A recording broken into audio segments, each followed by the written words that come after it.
PodcastEWrestling.com. Your screen does not deceive you. It is actually the Lowdown on the Lowdown with D'Lo Brown. Today, we're being joined by Chaz Warrington, the other half of the Lowdown, with our main attraction, D'Lo Brown. Chaz, how you doing today? I'm good. I'm used to D'Lo being the main attraction, so I'm okay with it. No, not me. Hell no. Stop that. Hell yeah. Chaz, how the hell are you doing, my friend? I'm doing wonderful. How are you?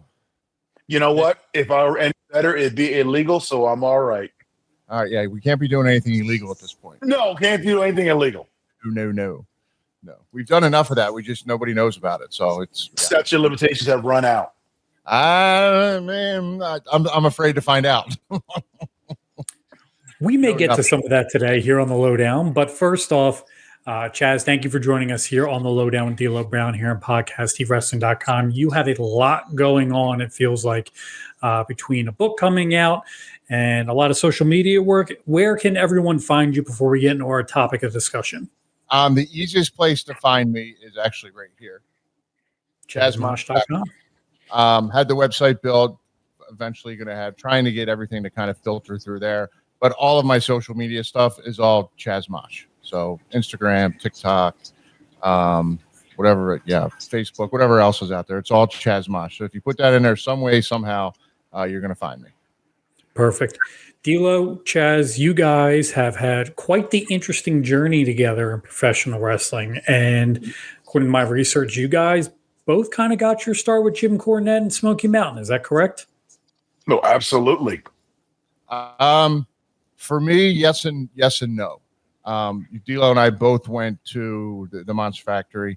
Glenn and I tagging together as the Spiders. We first went to Memphis with USWA, and then I ended up in Arkansas with Burt Prentice with OVW, and then we went to Smoky Mountain, which is where the Headbanger gimmick was actually created, and then from there, we took off because of Jim Cornette. And I started in the same Monster Factory, and I went straight to Smoky Mountain. Did you guys meet at the Monster Factory? Oh, yes. Yes. Technically, officially, yes. Officially, yes. But we had met years earlier in high school because our high schools wrestled against each other. And then fast forward a few years, I became the practice dummy for the Spiders. Yes. Yes. I'm going to start humming because you were our crash test 100%. Yes, I was the crash test dummy. The finish, the stage dive was perfected on my face and my chest and my neck. And I was the only one who did. That's the way it does. That's why it does. Yes. It all goes full circle. I was one of the guys who could take the power bomb properly. So, and then Chaz initially came up the top rope a few times with the leg drop, and he had trouble sitting in the right place. Yeah, like he tend to sit on your face or your arms or your neck. So then it was switched to Glenn coming up the top, and he had a lot better aim. Yeah, he had the better aim, and D'Lo was the best one in the school to be able to take a bump in the same spot every time, which is basically the only way we were able to perfect the stage dive. Yeah. Hey, did you see we were on speaking of the stage dive, we were on the NFL Network the other morning. No. So I had Seth Rollins on, and Seth was, I don't know what he was doing on there, but I got a bunch of pictures from it, and then Glenn sent me a clip. Basically, the part we were on, they were going through him and that guy, I think his name's Kyle Brandt. Yeah, the host, yes. Him and Seth were having like a trivia contest, and question number 3 was a WWE question, and our pictures, Glenn and our Headbanger picture popped up on the screen, and the question was, can you name this tag team, and do you know what the name of their finisher is? Kyle Brandt came up with the Mosh Pitters. That's what he called us. Okay. No idea about the name. Seth freaking Rollins nailed it. He goes, Headbangers, and they're like, you know them? He's like, yeah, that's Mosh and Thrasher. He goes, I'm not sure about their finisher, but I think it's the stage dive. I was like, kind of impressive. Yeah. Well, Seth he's a student of the game. You know, I met him back in Ring of Honor when he was Tyler Black, and he was really like he understood wrestling and was really a fan of it, and has always been. So it doesn't surprise me that he could name the Headbangers in the Stage Dive. The Headbangers I was figuring, but I was impressed that he knew the name of our finisher. That part got me. So for those of you who don't know, and you brought it up already, you two grew up in Southern New Jersey in competing high schools. Is that correct? Correct. Yes. Yeah. Did you guys have any idea when you ran into each other later on that you guys wrestled against each other? No, it was. I don't even know how that even came up. Like, just casually talking through amateur wrestling, and then I don't. I mean, I'm just spitballing here. I don't remember. I was going to say, I'm going to do the same thing. I'm going to guess somehow we were talking about what schools we went to. And that's how Glenn and I, because Glenn's high school was in the same area of ours. Our high schools wrestled each other also. It was probably just, what school did you go to? D'Lo was heavyweight. One of my best friends in high school was our heavyweight. So I'm like, oh, did you wrestle Albert? And he's like, yeah, I wrestled Albert. So that's kind of how we figured it out. Did you guys become friends in Smoky Mountain before the aspect of landing on D'Lo's face? I mean, no, we were friends in the Monster Factory. Friends at the school. Yeah, because Glenn and Chaz were pretty much my trainers. Because I love Larry Sharp, but all Larry Sharp ever taught me how to do was chop. Yeah. Because Larry never got in the ring. And if you asked him to get in the ring, you got chopped. You got chopped, and that's how I learned how to. Because I was like, "Can you get?" Never mind. But Glenn and Chaz were really the ones who really took me under their wing, and I would give feedback to them on stuff. They were always teaching me, so that's how that friendship grew. Yeah, Glenn and I were back. I think it was back from Memphis, or it was after Arkansas. And no, it had to be Memphis. It was Memphis because you then went to Arkansas, and then because then from there you went to Smoky Mountain. Yeah, I went to Smoky. We came back, and me having a little bit of time under my belt, I feel a little better helping out people. And then D'Lo had helped us so much before we even left that it was kind of just it happened way back then. Chaz, you guys were married up with Jim Cornette when you first made your debut in the WWF as the Sisters of Love. What is your favorite Jim Cornette story, either from Smoky Mountain or the World Wrestling Federation? Well, technically, we came into WWF, signed WWE as the Headbangers, and then they switched us to the Sisters of Love for those couple of shows, and then switched us back. But Cornette, my favorite story of Cornette has to be when he took us into the bowels of the Louisville Garden in September of 1997 for Ground Zero pay-per-view to let Glenn and I know that we were winning the belts. That's probably my favorite because obviously winning the tag belts is, a highlight. But just probably one of my favorite things about Cornette is just his pure honesty. He's the one person, if you don't want to know the answer, don't ask him the question because he's going to be agreed no matter what. Agreed. So with that being said, my favorite part about Cornette is just his brutal honesty. Whether you liked it or not, he told you how it was, but he told you how it was to make you better, not to talk down to you. Well, at least for me, not to talk down you. There's other people. Yes, he did it to do that. But that's my favorite part of Cornette. It's just that pure honesty. D'Lo, we've talked about Cornette and his influence in your career. Chaz, what besides him telling you about the tag title stands out in your mind as one of the better pieces of advice you got from Jim? One of the best pieces of advice we got was shut up and listen. And don't listen to everything, but only let soak in what you feel is going to fit you. You be genuine to who you are. And I think that's one of the things that got the headbanger gimmick over so well was the fact that Glenn and I were us. That's, wasn't so much a gimmick. That's just kind of how we were. So, because there's lots of people, especially back then when we had the territories that were telling you different things you should do and not do. It's a matter of listening to everything and then just taking what works for you and using it, and everything else kind of just shit out. You guys coming back together in the WWF locker room when both of you were called up or signed. What was it like being in that locker room in 96, 97? I mean, it's kind of hard to say because it was right then and there was kind of mixed. There was kind of some, with Kevin and them leaving, Scott going over to WCW, it was all around. All that was still kind of fresh, and Brett and Sean, not really getting along. But at the same time, with all that going on, everyone kind of somehow got together without being forced to get together. And we're like, hey, we're here. We need to beat WCW. So all of a sudden, the locker room became united to beat WCW, and everyone had their role on the card. Everyone had their role in the locker room, and you just accepted it, and you just carried on. Yeah, I was going to throw in on that. The locker room was so starkly different between the end of 97 and summer, or end of 96 and summer of 97. Because it was a very, like, an old school kind of guard in the locker room in 96. But then when the clique left, and then when the war heated up, like Chaz said, it went from worrying about you to we all became one locker room, literally one army pointed in one direction. And it was all about beating them on a Monday night with our ratings. And that's when the sole focus was, all right, Steve is taking off. Let's jump on his back and everyone else do their share. And the locker room changed 180 degrees in 6 months.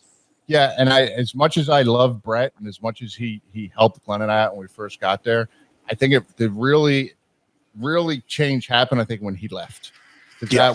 That ended that controversy between him and Sean, and which side were you on and which side were you not on, and most of us were kind of so we didn't know about that, and that's when I think it really took that turn and we just took off. We jumped on Steve's back and rode it. Yeah. Was it difficult to navigate the locker room at that point with all the issues backstage, either from the clique or Brett? Well, the clique was kind of gone before we got there, but that whole white elephant or like fog in the air was still kind of lingered in the atmosphere, but he was gone. For me, it was always difficult to navigate the locker room, and I wrote about this in my book. Is I never ever in all the years there felt 100% comfortable, like I fit in, and a couple times, and that just was me. My insecurities had nothing to do with anyone else. That was just me. And then they would send them when I just started feeling comfortable, like they took Glenn and I off the road and we just did personal appearances for, I would think it was like 4 or 5 months. And then every time we went, we did personal appearances. We weren't doing house shows. And then we showed up to TV. It was kind of like, where do I put my chair? Because then you see, and I'm using D'Lo as an example, but you saw like D'Lo over with the Nation, and you'd see, Undertaker over here, like all these little groups kind of talking. And I was like, where do you fit in? But again, that was my insecurities. But the locker room itself, I mean, it was full blown welcome, go wherever you want, sit wherever you want. But one of the cool parts I thought about the locker room then was if you walked into the locker room, in the middle of the locker room was Undertaker with his chair and his bag, and he sat there with everybody. He wasn't one of those. But again, the uncomfortableness was just me, had nothing to do with anyone else. I know a lot of it also goes back to the first thing Chaz said about Jim Cornette is just keep your ears open and your mouth shut and just listen.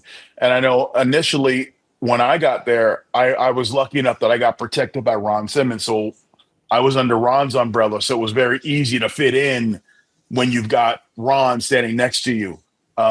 But I've seen some people who were very uncomfortable in that locker room because with little things like Chad says, I don't know where to sit. I don't know where to fit in. It was almost like in a lot of ways, it was a scaled down high school cafeteria where you sat with your group and you crossed paths. But at the end of the day, we all interacted. But when it came time to time, all our lockers, the Nation sat in one corner and Taker sat in the middle and DX sat in another corner, and that's just how it was broke down in the locker room. I'm pretty sure it's still that way today. Yeah, I take it back to, because people will ask me all the time, oh, how was the locker room? Or how did you get along with certain people? Did you have people you didn't like? Like, did you fight with anyone? Or, did you have people you favored? It's a job. So the locker room think of it as an office. That's our office. Yeah. So you have people you gravitate towards and you're friendlier with, and then you have other people who you could give a shit less if you even talk to them, other than saying, "Hi, how are you?" It's not that you have a beef with them or you hate them. You just don't have as much in common. So you stick with the people you have more in common with. Like I always found myself literally hanging out with the office more. And when I mean office, I mean like production people, the refs, like Jimmy, because we played cards, like the Nation because of Godfather, because of Papa, and Undertaker, they all played dominoes. So that group was all together. So it's the same thing as a work environment, a work office. You stick with the people who you have things in common with, and the people you don't have in common with, it's not that you don't like them, you just don't want to go have a beer with them. Yeah, and at the same time, with that same work mentality, you may not hang out in the locker room, but when it came time to go work, you went in the ring and did business with whoever. It wasn't even a question. It was just go, go, go. But then you come back and the people you tell jokes with or you hung out with or you went and had dinner with that night were your small group of friends that you had stuff in common with. Yeah.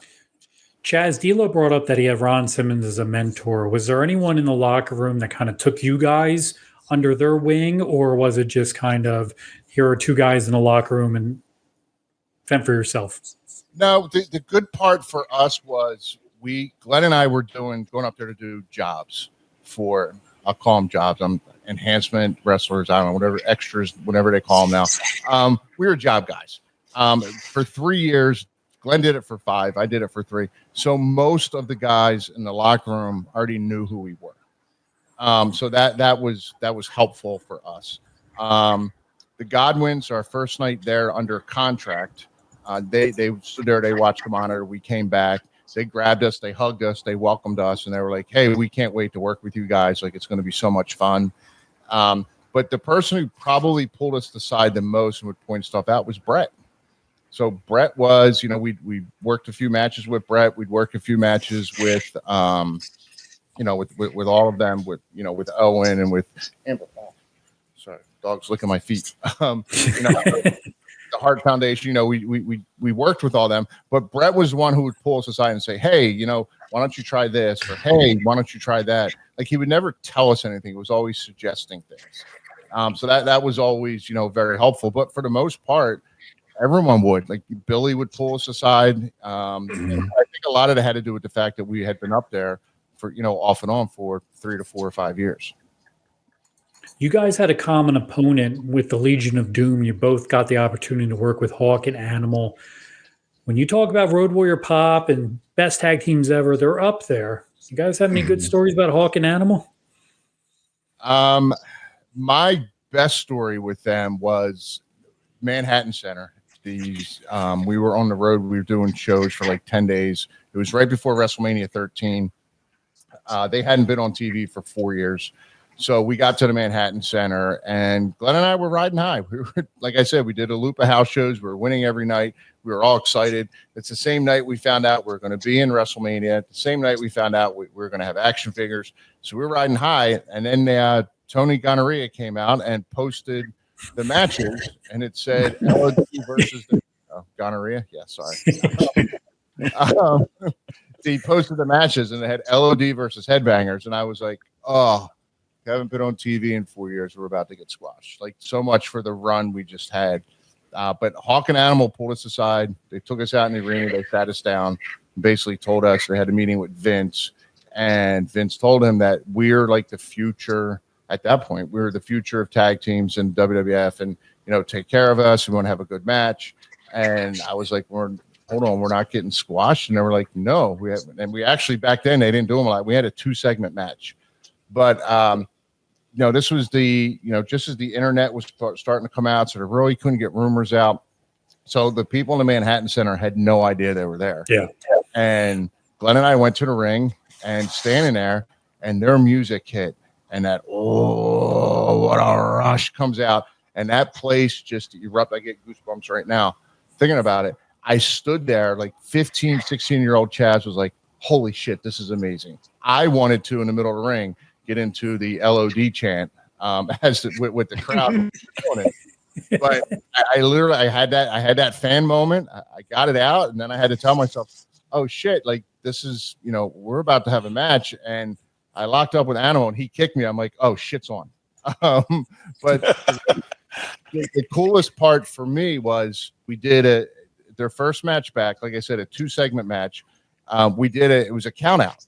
So there was a double DQ, double count out, whatever it was. So we didn't lose, but they said to us, we want to give someone our finisher at the end. And I'm like, right here, I'm going to take it. I'm like, just push my feet. I want to make sure I flip over all the way.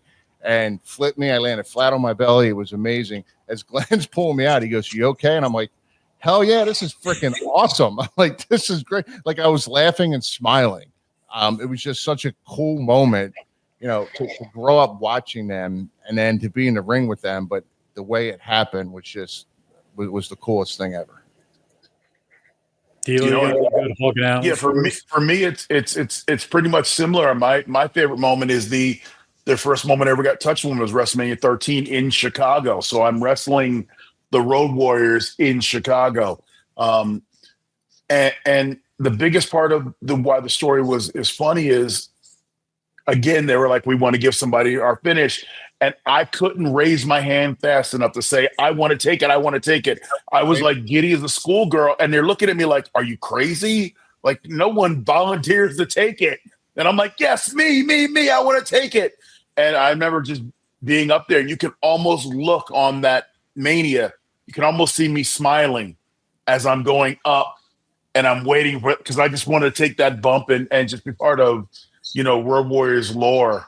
And it's just, again, in Chicago, hearing that pop, you understood what the Road Warrior pop was when you're standing in the ring. There's that dead space of air where it's almost like the arena is, it's a murmur, but it's dead quiet. And then the first chord of their music, that place you don't hear the Road Warrior pop, you feel it on your skin. Like the sound is just coming on you like that. And to me, that's one of the memories I'll always have. CTE will take a lot of things away from me, but not the night in Chicago with the Road Warriors. Yeah, the funniest part about that day, also when you mentioned WrestleMania with them, 13, is I remember standing at the sink. Animal was to my right, and he's the paint and the whole thing. And I walk up and I grab my face paint. And I'm like, I'm done. He turns around, looks at me. He's like, fuck you. And I'm like, hey, gotta go. Thanks. Bye. And I ran out of the locker room. And that was another moment. I had a fan moment because you mentioned them putting the paint on. I never knew Animal drew the spider himself on his face. I know. Like I never knew. I always thought that someone did it for him. And I'm sitting there watching him go. And I'm like, holy hell, he does that. Like, right.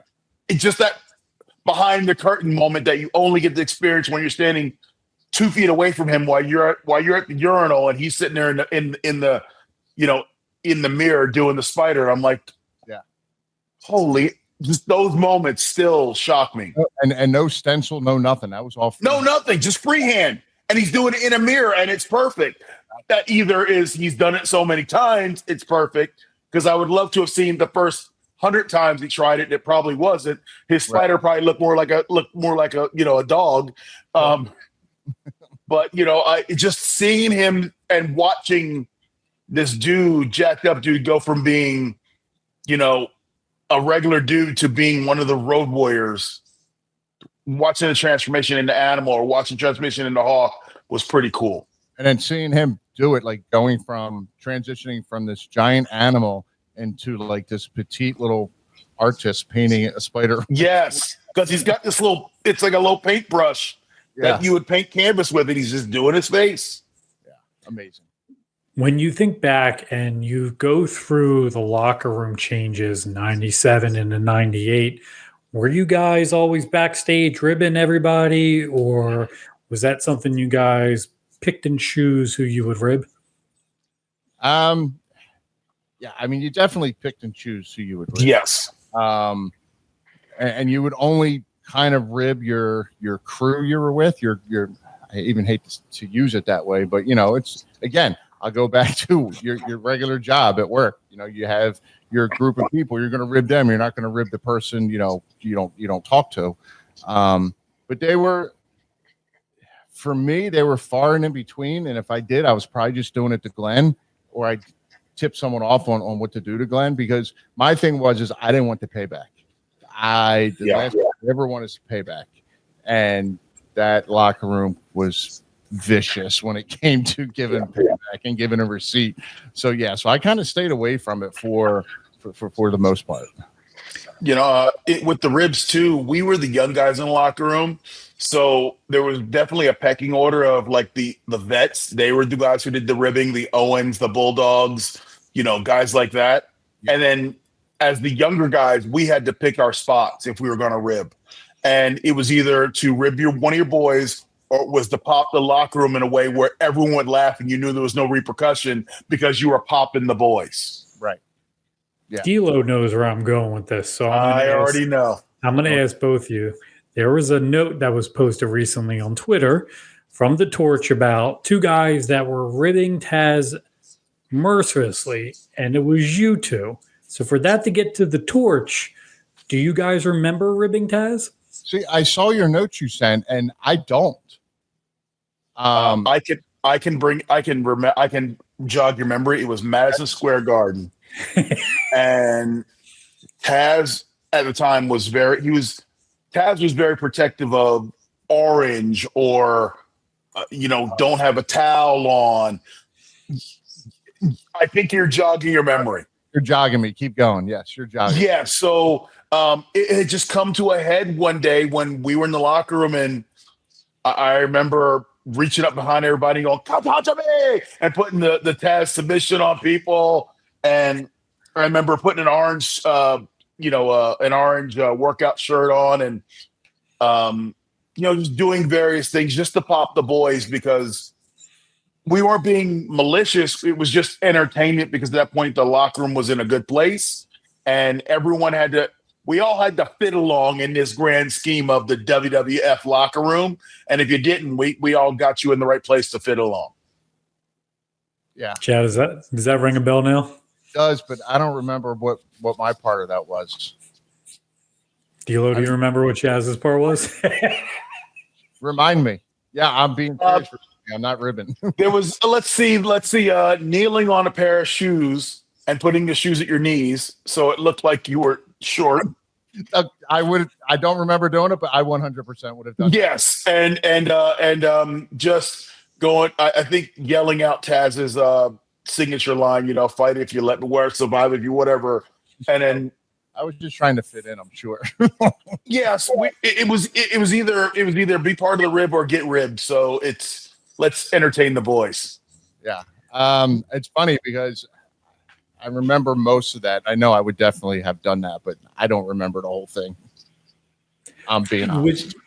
With you two being backstage and seeing your chemistry together, is that when the office comes to you and goes, "Hey, we're going to put you together as a tag team"? No. So how does it come to be? You want to say anything? I mean, the thing that was going on with me was Glenn was so out of shape. They were burying us and not doing anything with us.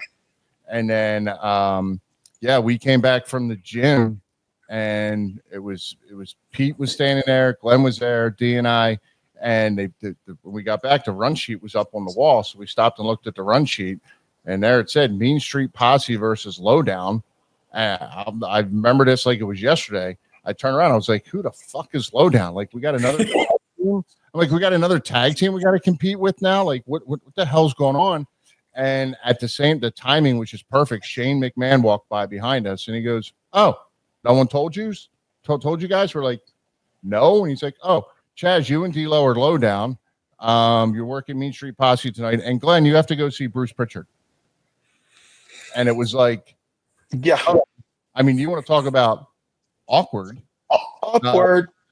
And then, so, D and I had to figure out matching outfits, and, we started, okay, let's do what double team moves could we do? And we tried putting together.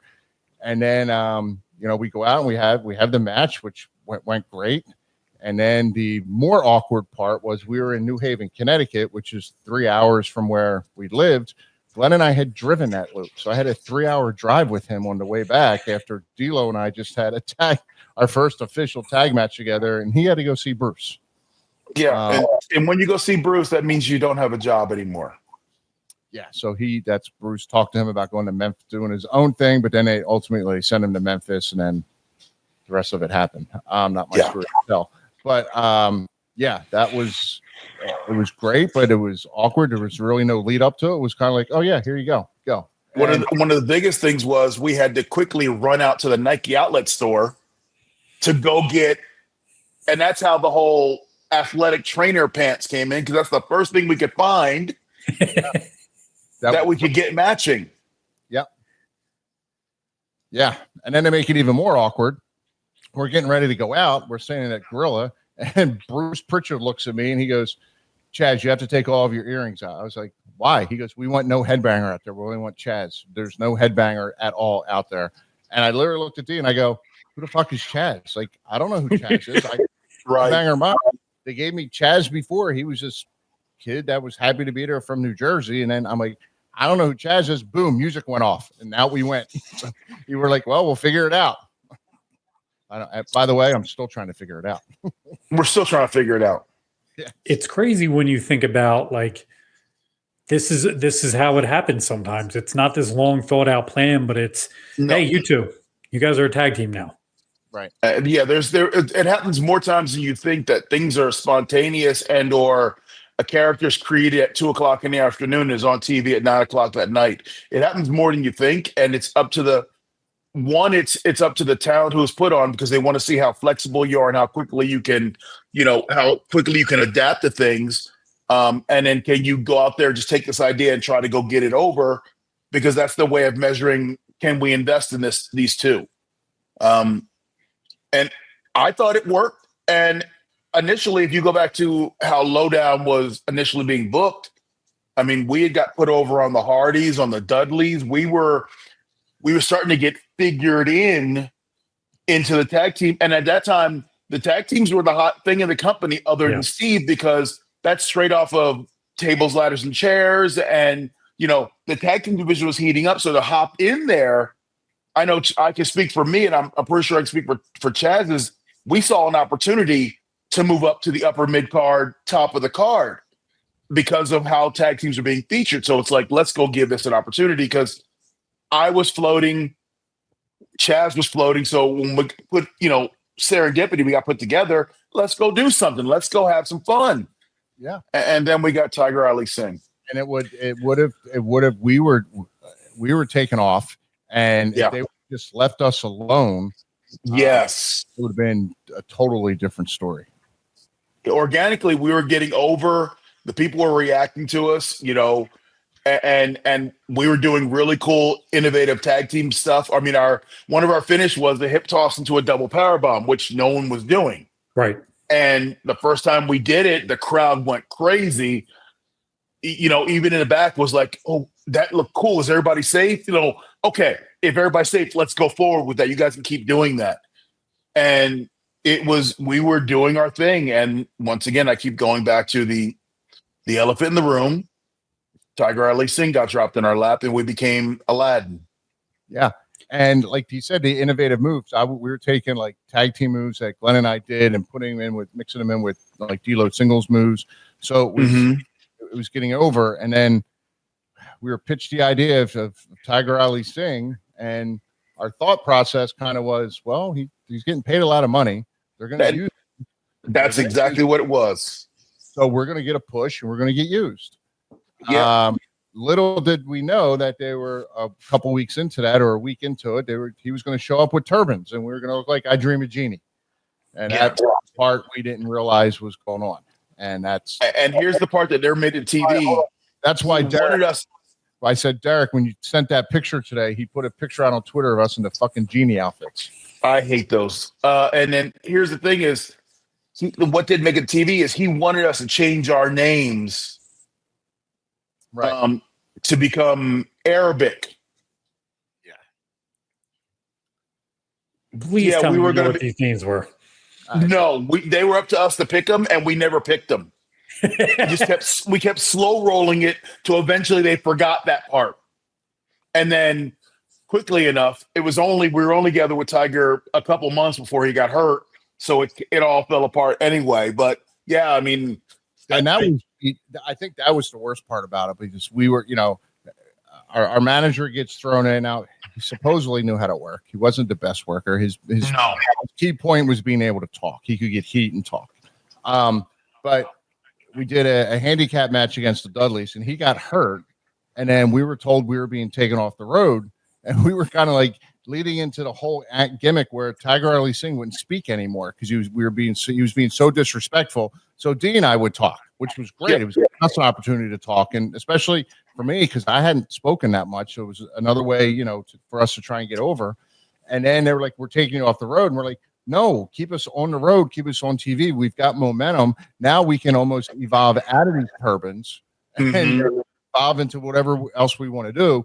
But they were like, no, it'll be fine. It'll be fine. And then, that was my last. I think we're officially the only tag team ever to be taken off TV because your manager got hurt. Yes. Yeah. Now that you say that out loud, I can't think of another tag team that was like, all right, well, the manager got hurt. Like the Acolytes overcame Don Callis. Like there's so many tag teams that moved on. Why do you think at the end of the day it just fell apart? Well, I don't think that. I mean, I just think they found a reason to keep Tiger off TV, and I don't know, guilty by association. I think they had buyer's remorse with Tiger. Like I think because they were paying him so much money. Like he was and I'm not going to go into numbers, but I know his salary was dwarfing mine and Chaz's. I can tell you that. Dwarfing it combined. And I think they had so much invested in him, and now I'm only speculating here, that when they saw him out there and realized there was no return on investment, when he got hurt, for them it was, let's cut our losses now. That's how it felt to me. And Chaz and I had the discussion. It kind of was like when he said guilt by association was, all right, let's get the stink of Tiger off these two. But by sitting us at home, it was the downfall of everything. Yeah, we got shrapnel, and then it was what was it, April-ish, in the beginning of April, middle of April. It was, we're sending you guys to Puerto Rico, back in Puerto Rico, to bring you back up on the TV, and then that was, for me, that was the end. Do you think, because the time frame we're talking about is 2000, the wrestling business was about to literally implode upon itself with WCW and ECW, with the influx of talent and buying these companies? Did it just feel like at that point it was, we overbloated our roster, now what do we do?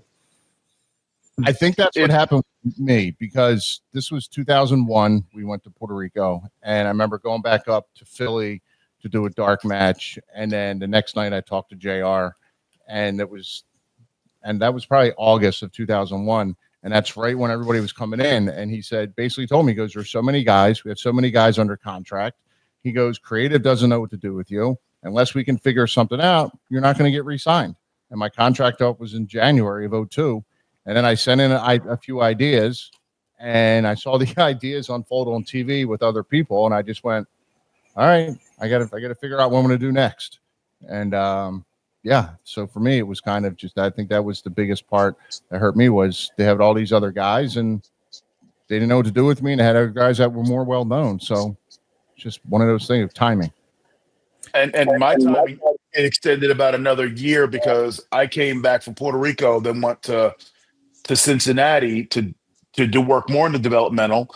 And by the time I had run my course in Cincinnati, Louisville, and made it back to TV, I was just out of place, out of time, and a number as opposed to a talent to be focused on. And by that time, the WCW roster was there, the ECW roster was there. It was 50 guys for 12 spots. And there was, there's developmental, but there's no, NXT at that point. It's various versions of Deep South or FSW or OVW, HWA. And at that point, you're not going to pay my salary to go send me back down to OBW again. It's not beneficial. You're not recouping your money there. No, and the recouping money part's one thing. The other part for us is like when we went to Puerto Rico, we got no extra pay. So I have a mortgage in New Jersey, and now I have a mortgage and bills in New Jersey, and now D'Lo and I have to pay rent and an apartment in Puerto Rico, plus the expenses and things like that. So not only, are they not recouping money, but now I'm going broke. So, yeah. It was just a weird time. And the thing about that is we had no clue how long we were going to be down there. It was just go until we call you back. Right. And initially we thought, okay, we'll be down here for a month or two, 6 weeks. And I think we were down there for the summer, right? Like it was 3 or 4 months. I left in that when I went up to do TV, the dark matches, that was in August. And right after that's when I left. And so we went down in April. 4 months we were there. Yeah. And we had no clue how long we were going to be there. And that's probably the most disheartening thing is you're looking at TV and you're like, I'm not going to name names, but we're sitting there watching Raw and going, why can't that beat our spot? We could be doing that. Right. We could fit right in there. And meanwhile, we're down in Puerto Rico, just drinking Cuba Libres and trying to figure out what's going on. And betting football games. Not football games. PlayStation video game football games.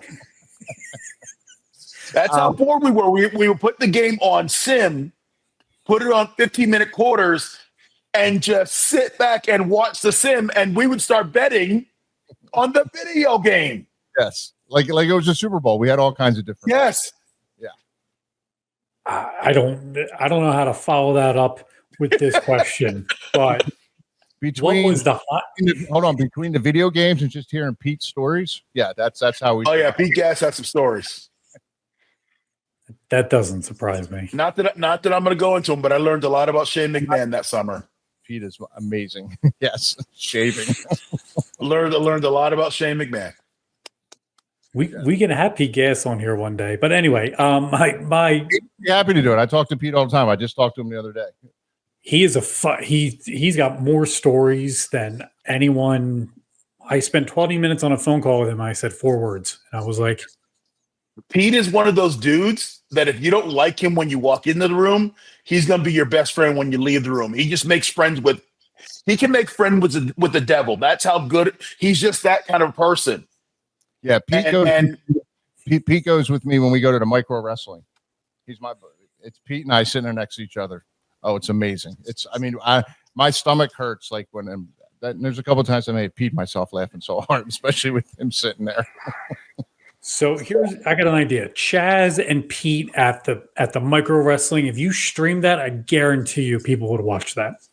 Not even the wrestling. I think just you two doing commentary on the wrestling. I think you could have some money on that one. That sounds like a start. That sounds like a start of a joke. Chaz and Pete Gass, the micro wrestling. Let the joke commence. This is a funny story for micro wrestling, though. I walked up to the ring because I always get there early because they're all fans. So I'm fortunate when I go, they know who I am. So I think part of the fun is they incorporate me into the match. They get the microphone, they call me out, they tell me I'm a piece of shit, I suck, I could never beat them, and I can't do anything about it because I'm on the other side of the barrier and they have the microphone. But one of the shows, I got there early enough and I was talking to one. I'm like, listen, I had this great idea. I said, I'm going to hit the ring. I'm going to slide in. I said, I want all of you to take your little arms and just thump me like this. I said, then you can shoot me in, give me a 6-person backdrop, boom, and I'll slide out. I said, that would be amazing. I go, the place would pop for it. I said, it just would be fun. And one guy looks at me and he goes, you don't understand. He goes, we have one rule here. And I go, what's that? He goes, no biggers in the ring. And I went, biggers? And he goes, you call us midgets, we call you biggers. I went, fair enough. That sounds slightly offensive, but I'm going to leave it alone. A friend of mine was sitting next to me, and she jumped up, and she goes, what did he just say? And I went, what is the highlight of your tag team run together? Is it a moment? Is it a match? What's the highlight for both of you? Watching Tiger Ali Singh get hurt. No, I would say we had several good matches with the Dudley Boys.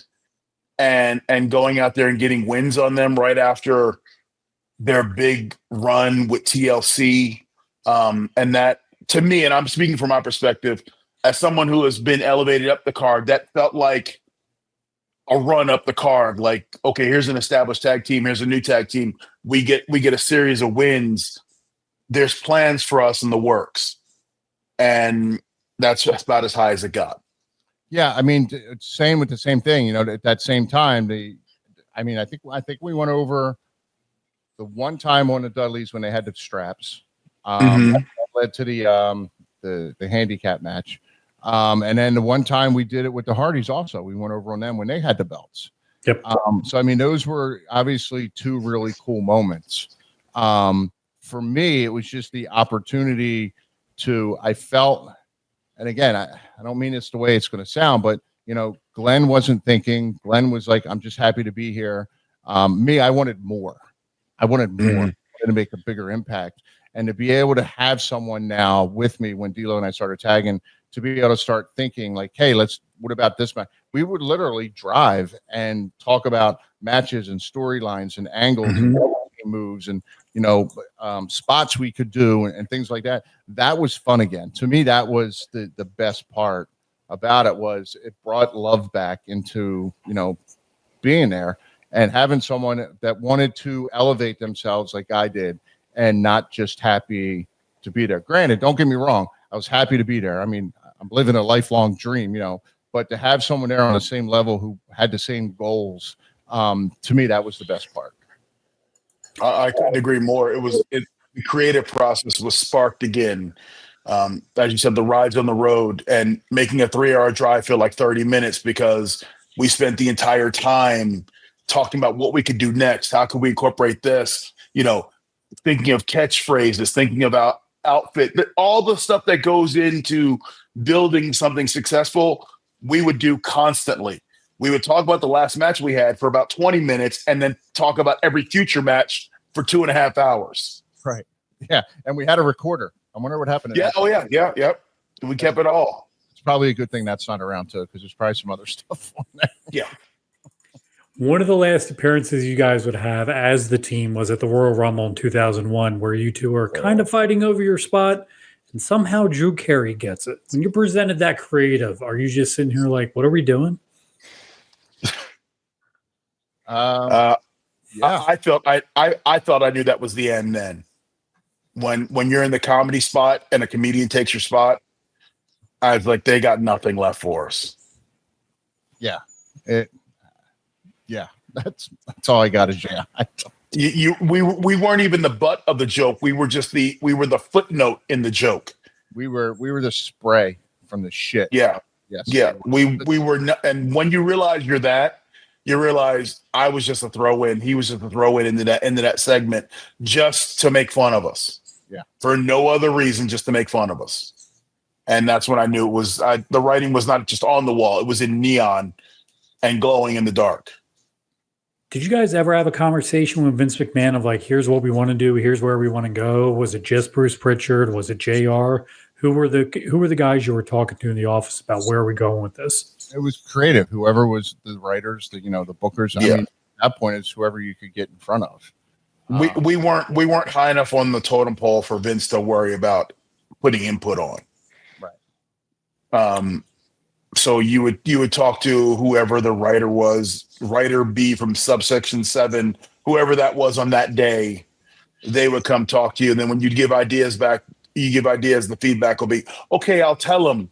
And you knew he would walk away. No one was getting told that. Right. Yeah. I mean, I don't know if you've started or if you've seen the show, the Unreal on Netflix. Unreal. So kind of how you see Triple H talking to all the top guys. Just imagine that's Vince. You don't, and this is nothing against the show or Trip or anything like that. I'm just saying that's kind of how it is. There's top, Vince, Trip. They're the ones dealing with the top guys because they're the guys drawing in the most money. So it's all the other producers you see on the show dealing with, our mid card to lower people. That's just the reality of it. Chaz, you got a chance to return as the Headbangers later on in 2017, 18. How did that all come to be? Actually, it took a long time. It was a long thing in the works because my son back then, 2016, so he was 12. Before then, he obviously saw me do a bunch of independent shows, and to the point where I'd look over sometimes and he'd sound asleep on the gimmick table. But I always wanted him just one time to see me in that ring, whether it was a house show, whether it was TV. And I always just thought it'd be a house show. So every time there was a house show in the area, I would call, the office. I'd try to get a hold of Hunter and ask him, hey, is there any way I could do the match, do a match? And the answer I always got was no, there's insurance problems. There's this, there's that. And I was like, I'll sign a waiver, like whatever you want. Then every time I saw Road Dogg on Independence, I'd be like, Brian, come on, help me out. Like just one match. That's all I want. I'm like, I know you got Hunters here. Like, come on. So that was years in the making, and then got a text from Brian, and he said to me, hey, you guys available to work SmackDown Live on Tuesday? I think it was up in like New England, Foxwood Casino or whatever it was. And my response was, yeah, who's ribbing me? And Road Dogg called me, and he, tells me, no, really need you. And then it ended up not happening because the casino, if you were not full-time, you had to have physical, full blood work, the whole thing done. And we would never get it done in time. So Brian said to me, he sent me a text back. He's like, hey, I'm sorry, because I'm going to try and hold the storyline for next week. I really want to bring you guys in for the spot. He goes, but hopefully we can hold it. So I watched SmackDown for the first time, and I can't tell you how long. To kind of see what the storyline was, and I couldn't figure anything out. There was I think there was barely any tag teams even on there. And then I waited Wednesday, nothing, Thursday, nothing, Friday, nothing. And I'm like, all right, well, it's not happening. Like, no big deal. And then it was like 4:00 on Friday. I get a phone call from Howard Finkel, basically telling us we need to go. So the really cool part, there's a few cool parts with it. One was we walked, once you go back, I've always tried to remember when other guys would come back, and you always kind of saw them either sitting by themselves or they kind of looked awkward, like you don't know where to go. And it's kind of like D'Lo and I spoke about earlier, they're little groups and cliques in the locker room. Everyone has their buddies. So obviously I knew like a few of the guys, but didn't really know anybody. So walking down the hallway, and Matt Cardona comes out. Obviously he was Zack Ryder back then. But he comes out and he was like, oh, my shit, I'm so happy you guys are here. Like, hey, come. Brian and I, because Brian Myers was there, they saved a spot for us to sit with them in the locker room, which was kind of blew me away. And then, we go into catering, and the idea in catering is just to spot someone sit with them and try to like talk with them. So I saw Kyoto. I started heading over to Kyoto, and then I heard another holy shit, and it was John Cena. Cena was on the other side of the catering, and he got up and walked over, gave us a hug, like welcomed us into the locker room. He's like, hey, come sit with me. Like, let's talk. Let's get caught up. So they made us feel like we still fit in. But the coolest part was being able to be in that ring. So that was 2016. Yeah. So Tyler was like 12, and my wife at the time, she took her phone and she put it like behind him watching me on TV. So I'm able to see him watch me as I come out. That's awesome.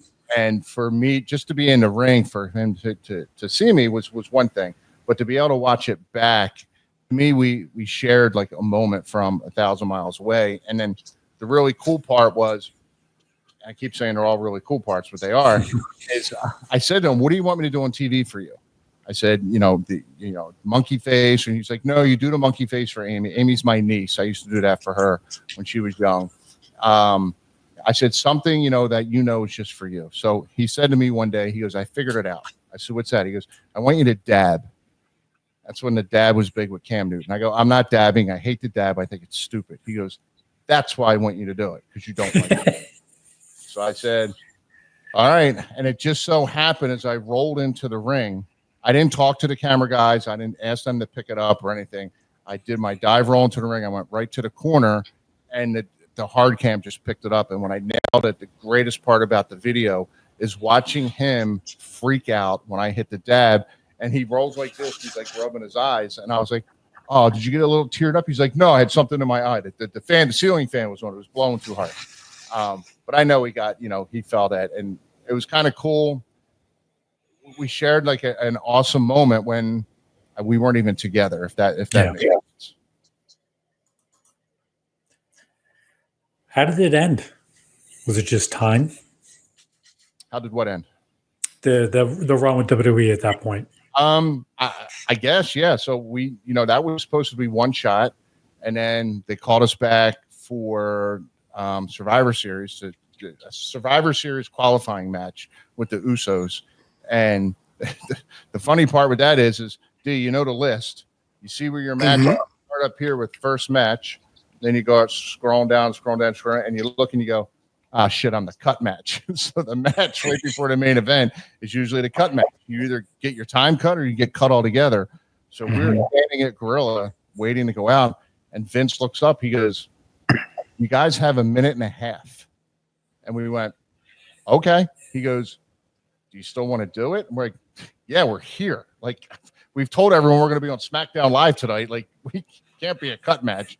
So he goes, "All I can do is give you guys your entrance during dark," which means we did it during commercial break. Glenn and I did. When the lights came up, the Usos came out. We got 2 seconds of heat on them, and they screwed us, rolled us up 1, 2, 3. But I'm like, we had a minute and a half on WDTV, and that goes a long way. And then they brought us back. The third time was right before Survivor Series. So it was everyone who won their match qualifying against everyone who lost their match. And it was just a big 3-minute brawl. But the cool part is they gave Glenn and I a couple of spots for us to shine before the schmaz all happened.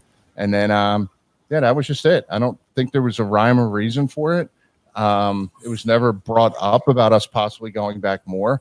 And to be honest with you, the 2 matches after the first one were kind of bonuses. When was the last time you guys saw each other together? We were just at a convention together. Yeah. We were just at a convention together, had a whole West Virginia, right? West Virginia, I think it was. Yeah, something like that. Yeah. Yeah. And we just spent the whole afternoon together, just not you signing autographs, but in signing autographs, just looking over each other and just bantering back and forth. And the thing about most wrestlers is you build such a camaraderie that you can go 3, 4, 5 years without seeing each other. And then the second you're in the same room together, it's like you picked up the last conversation you were having, and it just keeps rolling. So yeah, everyone has that friend or those friends where I have one, my best friend Mike, and we've been best friends since 9th grade. And I just texted him yesterday out of nowhere. But it's like he said, you pick right up. The other side of it too is social media now. So you see what everybody's doing. You see the kids growing, people's kids growing up, this happening, that happened. So it's instant. Instead of having to go, "Oh, so what are you up to?" and hear all the stuff, you go, "Hey, I saw you did this. That was pretty cool. Like, how did that go?" Like, it's a different type of conversation. But it's some guys. Again, I go back to the office environment. Some guys pick up right where other guys. It's like, "Hey, good to see you. You good? Yep. All right, good. Bye." And you just it's just the way it is. Will we ever see the Lowdown together again in a ring? Well, hell no. Are we taking? Wait, hold on. Are we taking pictures? Or are we actually? Pictures is different. But if you want to see Lowdown bumping, no. And I'll throw this out there. I don't want to fully throw it out there yet.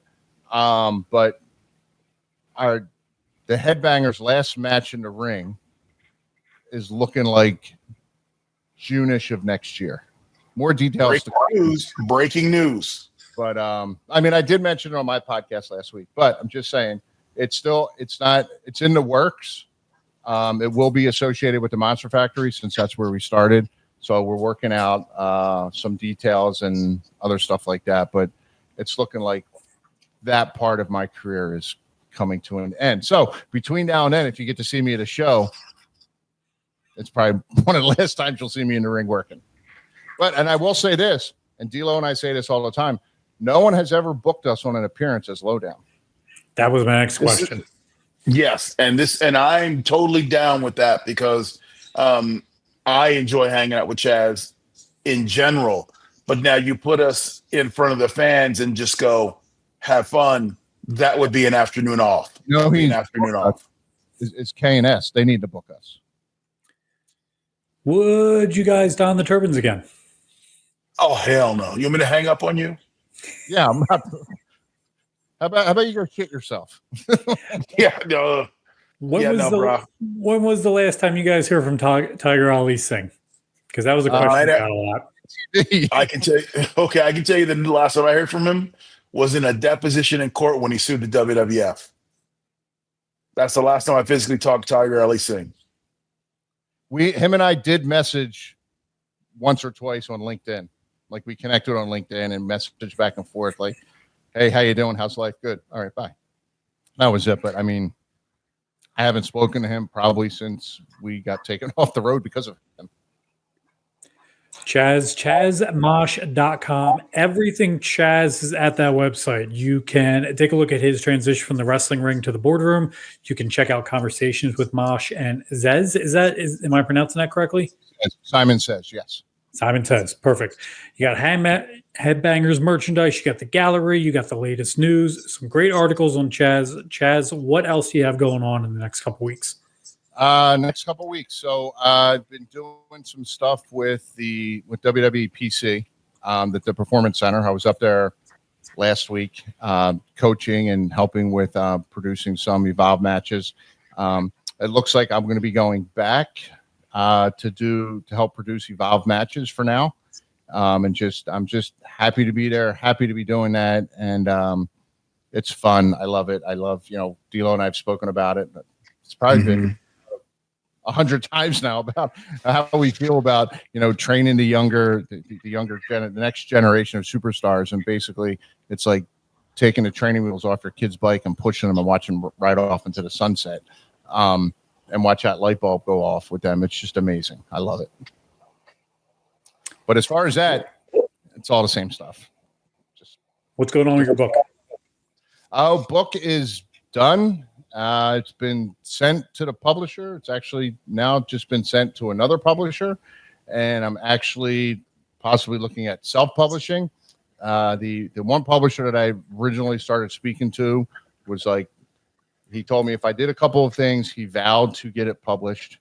And now I've been hearing for the last 2.5 months, I'm waiting for the head publisher to give me the green light to go ahead.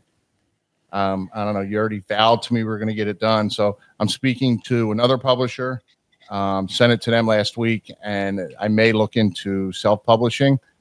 Just really kind of hoping one of the publishers come through before I have to go that route. But, it's great. The great part about the book is it's the stories within the stories. So like the stuff I was going through, because, a lot of people think, oh, you're in wrestling, it's all fun, it's all glory. Oh, you're on the road, you're in Memphis for 6 months or Arkansas for 1.5 years. But when you're living with someone like Glenn and I were, glued at the hips, we slept in the same house together. We drove together, like every day was together for 3 years. You have those moments when you want to strangle one another. So it's stories like that. It's stories like I shared with you with LOD when I was in the ring and 15, 16-year-old fanboy Chaz freaked out, was freaking out. And I'm laughing as I'm being selected. It's stories like that come from my perspective of what was going on. That's in the book. So I think it's going to be good. It could be awful. I don't know, but it was fun to do it. It was very therapeutic writing it, and it was good. And listen, if 5 people buy it, I'll be happy. Follow the updates on Chaz's social media at ChazMosh on X and Instagram. Throwing it out there, both of you are in this talent role or coaching role. Would you two have any interest if we had wrestlers send in their matches from YouTube and you guys would dissect them? I wouldn't have an issue with it. I wouldn't have an issue with it. I go back to, again, the one thing that Chaz said earlier that Jim Cornette taught us is, please don't ask the question if you don't want the answer. So if you're willing to send it in, please accept the answer and just don't, it's not one of those, I'm just sending it in because I want to hear Chaz and D'Lo say my match is great. Because if it's not, trust me, he won't hold back, and neither will I. No, and it's funny, down at the PC, I was brutally honest with a couple of people, and they got a little upset. And one of the other, I'm not going to mention any names, but one of the other coaches came over, and they were like, "That was awesome." I go, "What? That I upset him?" He goes, "No, that you told him the truth." He goes, "Because not everyone comes in here. Guest coaches come in, they sugarcoat stuff." He goes, "You're just being brutally honest with him." I go, listen, they want to get better. They need to be brutal. They need to hear the truth. Sugarcoating's not going to help anybody. Stay tuned Stay tuned to our social media here. Watch Podcast Heat, podcastheatwrestling.com. Hit like, subscribe, turn on notifications for the next Lowdown. Chaz, I want to thank you so much for joining us today. It was a tremendous conversation. I'm sure we can have you back soon, maybe? Yeah, whenever. Listen. D'Lo, whatever he needs, I'm here for. So 100%. D'Lo, any last words to Chaz?